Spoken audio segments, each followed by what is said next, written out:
भाऊ आहे त्याने उभं राहायचंय. खास करून आज आपण सर्वांनी आपल्या राज्याचे मुख्यमंत्री शिंदे साहेब, उपमुख्यमंत्री देवेंद्रजी, अजित दादा यांच्या माध्यमातून लाडकी बहीण ही योजना आणली आणि दहिसर मध्ये 9,500 लाडक्या बहिणींना आज 3,000 रुपयाच्या मानलेले आहेत. त्यामुळे आणि खास करून आमच्या ऑफिस मध्ये बसून ज्या महिलांनी रोज डे नाईट फॉर्म भरले अशा सर्वांचा हा सन्मान आहे. मी त्यांना सगळ्यांना नतमस्तक होते. सगळ्या भगिनी ह्याच्यात सगळ्या लाडक्या बहिणींना भेटायला आलेले आहे. त्यामुळे पियुषजींचं मी स्वागत करते. आपले जिल्ह्याचे अध्यक्ष आता बांधा पटापट 2-2 मिनिट साइड होके दिखता रहेगा सब. थोड़ा पोषण मैडम दीदी आ जाओ मैडम सामने बैठिए. मैडम साइड गर्दी को दिसत नाही. कैमरा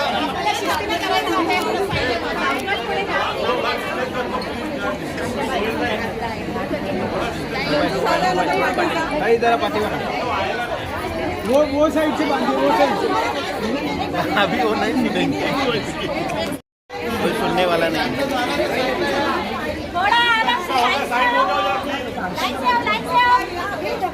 अरे भाई दूसरे को फोटो निकालने दो.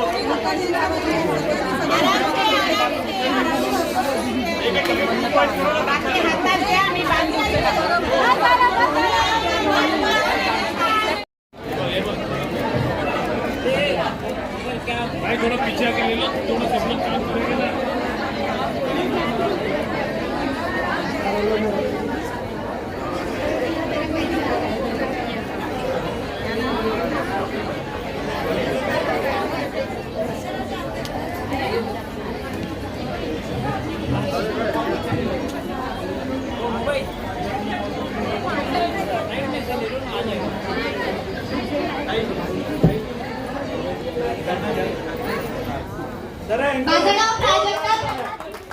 जरा जोरदार तालियां होनी चाहिए इस बहनों के लिए. आप सबके बीच ना तो मंत्री के नाते आया हूँ, ना सांसद के नाते आया हूँ. आज मैं आप सबके बीच आपके मित्र, आपके छोटे भाई के नाते राखी के दिन भी हमारी बहनों ने बहुत स्नेह दिया, बहुत आशीर्वाद दिया मुझे. उस दिन सबसे पहले मैंने राखी ब्रह्मा कुमारी की हमारी दिल्ली में बहनों ने राखी पहनाई. उसके बाद आप सबको जान के खुशी होगी कि जो परिवार पाकिस्तान, बांग्लादेश वगैरह से भारत वापस आए शरणार्थी के रूप में, जिनको पहले कोई इज्जत नहीं थी, सम्मान या स्थान नहीं था, उनको प्रधानमंत्री नरेंद्र मोदी जी और गृह मंत्री अमित शाह जी ने सिटीजनशिप अमेंडमेंट एक्ट के तहत जो नागरिकता थी, जो सम्मान दिया, अब वो भारत के नागरिक हैं, यहाँ काम कर सकते हैं, यहाँ प्रॉपर्टी उनके नाम पे हो सकती है.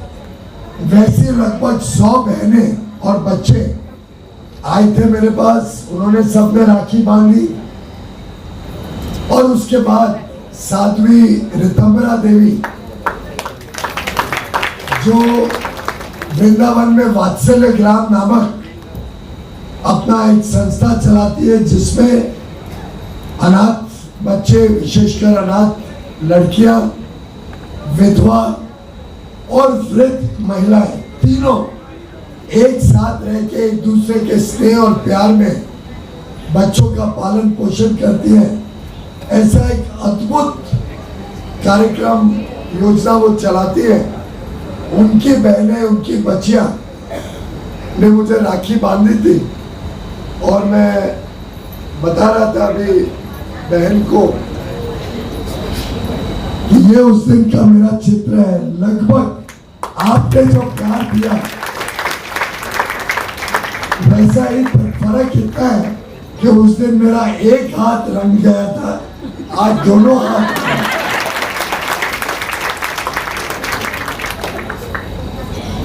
मेरी प्यारी बहनों, माताओं,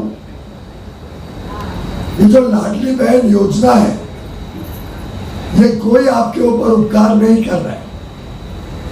ये आपने जो स्नेह दिया है, आपने जो योगदान दिया है भारत को एक मजबूत राष्ट्र बनाने के लिए, जो संस्कृति, जो परंपरा पीढ़ी दर पीढ़ी आप सब संभाल के रखते हैं, जो बच्चों में संस्कार देते हैं, बच्चों का पालन पोषण करते हैं,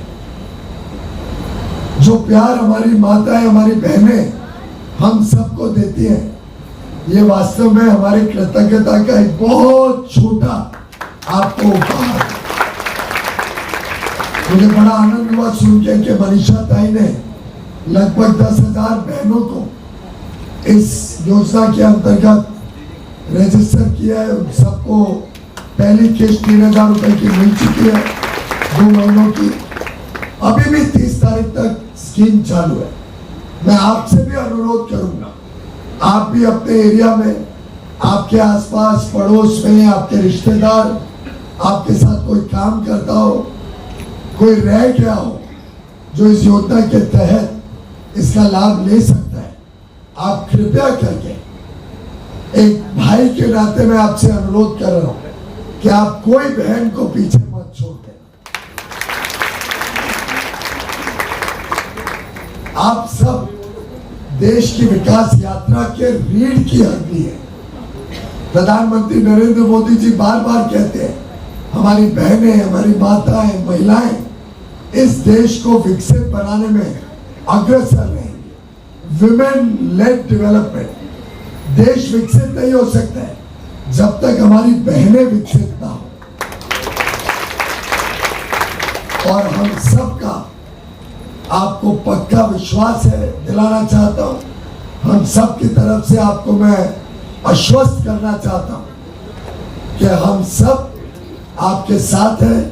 आपकी सुरक्षा, आपका उज्जवल भविष्य हमारा दायित्व है और वर्षों वर्षों तक ये भाई बहन का नाता हमारा बना रहे, जीवन भर बना रहे और आपके दुख सुख में कभी कोई हमारे लायक काम हो तो मैं अपने आप को सौभाग्यशाली मानता हूं।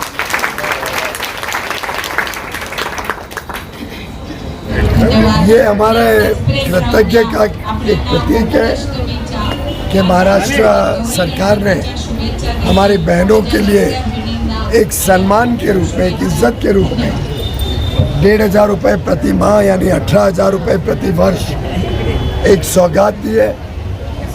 ये हमारी सब बहनों का जो योगदान है, जो हमारी संस्कृति, हमारी परंपरा को इन्होंने संयोजित रखा, हमारे बच्चों को, हम सब भाइयों को जो इनका प्यार मिलता है, जो इनका आशीर्वाद मिलता है, मैं मानता हूं कि हम सब बहनों के कृतज्ञ हैं और बहनों का नमन करते हैं, बहनों का धन्यवाद करते हैं कि उन्होंने इतना हमें अच्छा प्यार भी दिया, हम सबको सानिध्य भी दिया।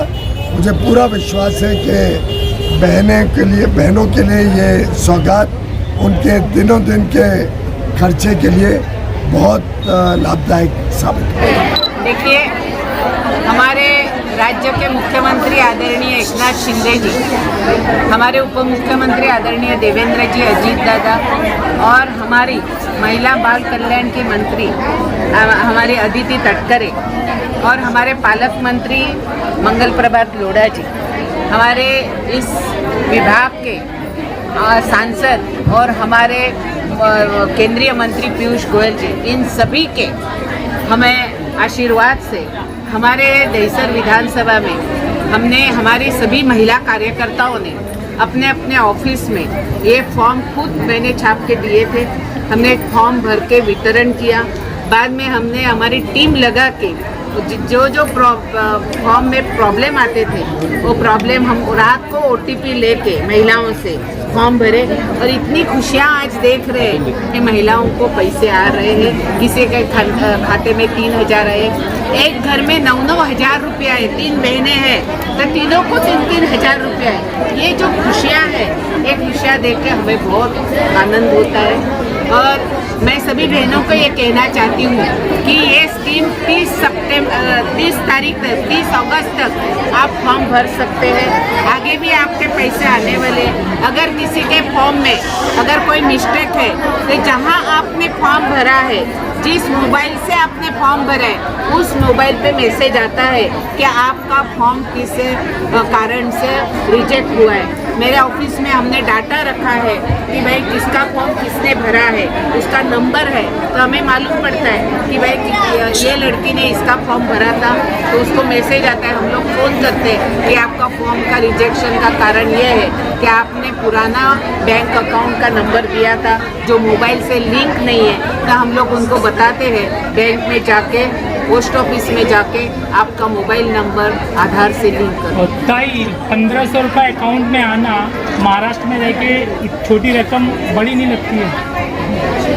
जो घर काम करने वाली है, अभी हमें एक बहन ने उस दिन आई और जो रोड पे साड़ियाँ बेचती थी उसने बोले कि मैं भाईबीज रक्षाबंधन भाईबीज में करती हूँ, तो मेरा भाई मेरे को 100 रुपया देता है, लेकिन मेरे मुख्यमंत्री ने मेरे को 3,000 रुपया दिया। तो उतना उसको कितनी खुशी हुई कि पहली बार उसके खाते में 3,000 रुपया है।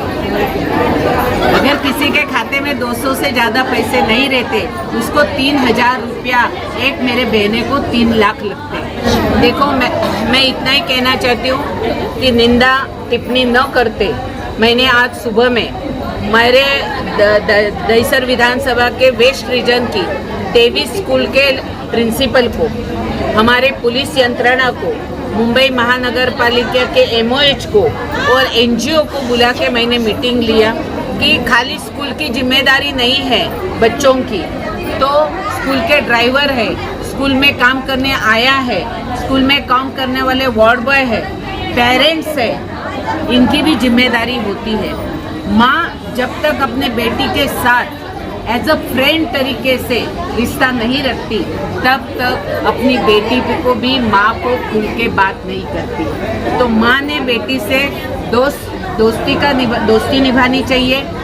पिताजी ने अपने बेटे से दोस्त का रिश्ता रखना चाहिए। तो अगर उसको कुछ लगता होगा, उसको कुछ तकलीफ होगा, तो एज अ फ्रेंड करके अपने पिता को वो शेयर कर सकते हैं। दूसरी बात है कि पूरा शासन के ऊपर, पूरे स्कूल के ऊपर ये जिम्मेदारी नहीं है। जब तक हर आदमी, ये किसी की तो भी बेटी है, ये किसी की तो भी माँ है, ये बहन के सामने देखने का नज़र अगर आप ये रिश्ते से नहीं जोड़ते, तो समाज में ऐसे निकम्मे लोग ये महिलाओं के ऊपर अत्याचार करते रहेंगे। इसीलिए महिलाओं ने भी इतना ही स्ट्रांग होना चाहिए कि ईंट का जवाब पत्थर देंगे तो सामने वाले की ताकत नहीं रहेगी कि अपने को वो कुछ कर सके। दूसरी बात कि CCTV कैमरे होने चाहिए, सरकार के जो नियम हैं उनका पालन भी करना चाहिए। लेकिन ऐसी भी कोई घटना घटती है कि कानून के इसमें अफवाहों के बारे में अगर गलत ये कर दिया तो किसी के आदमी की जान भी इसमें ख़त्म होती है, उसका पूरा जीना ख़त्म होता है।